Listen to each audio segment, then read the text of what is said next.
15-ാം നൂറ്റാണ്ടിൽ ജീവിച്ചിരുന്ന മലയാള കവിയാണ് ചെറുശ്ശേരി നമ്പൂതിരി. ഉത്തര കേരളത്തിലെ ചെറുശ്ശേരി ഇല്ലത്താണ് ഇദ്ദേഹം ജനിച്ചത്. പ്രാചീന കവിത്രയത്തിൽ ഒരാളായിരുന്നു. കൃഷ്ണഗാഥ എന്ന ഇദ്ദേഹത്തിൻ്റെ കൃതി തികച്ചും ലളിതമായ മലയാള ഭാഷയിൽ രചിച്ചതാണ്. ശ്രീകൃഷ്ണൻ്റെ ജനനം മുതൽ സ്വർഗാരോഹണം വരെയുള്ള കഥകളാണ് കൃഷ്ണഗാഥയിൽ ഉള്ളത്. കോലത്തുനാട്ടിലെ ഉദയവർമ്മ രാജാവിൻ്റെ നിർദ്ദേശമനുസരിച്ചാണ് കൃഷ്ണഗാഥ രചിച്ചതെന്ന് കരുതപ്പെടുന്നു. മലയാളത്തിലെ താരാട്ടുപാട്ടുകളെ ഏറെ സ്വാധീനിച്ച ഒരു കൃതിയാണ് കൃഷ്ണഗാഥ. താരാട്ടുപാട്ടുകളുടെ ശൈലിയിലാണ് കൃഷ്ണഗാഥ. കൃഷ്ണഗാഥയിലെ വരികൾക്ക് ഒരു പ്രത്യേക താളക്രമമുണ്ട്.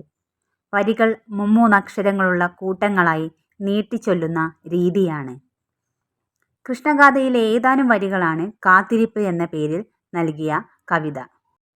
കാലികളെ മേയ്ക്കാൻ കാട്ടിലേക്ക് പോയ കൃഷ്ണൻ വരാൻ വൈകിയപ്പോൾ വേവലാതിയോടെ കാത്തിരിക്കുന്ന അമ്മ ഇതിനെക്കുറിച്ച് തൻ്റെ തോഴിയോട് ചോദിക്കുന്നതാണ് കവിതയിലെ വരികൾ. എൻ മകനെന്തുപോൽ വാരാഞ്ഞു തോഴിച്ചോ ഇന്നലെ ഇന്നേരം വന്നാനല്ലോ. കാലികൾ കാണാഞ്ഞു കാട്ടിൽ നടക്കുമ്പോൾ കാൽ തന്നിൽ മുള്ളു തറച്ചില്ലല്ലി. കായ്കളെ കൊള്ളുവാൻ പാഴ്മരമേറിട്ടു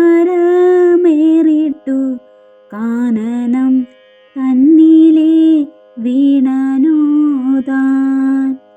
ചാലത്തടുത്തു തേളിക്കുന്ന നേരത്തു കാലികൾ കുത്തിക്കുതർന്നില്ലല്ലേ.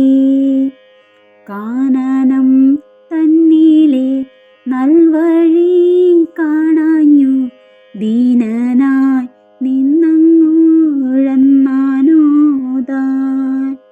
സഞ്ചരിച്ചിടുമ്പോൾ വൻപുലി തന്നാലെ വഞ്ചിതനായാനോ ചൊല്ലു തോഴി.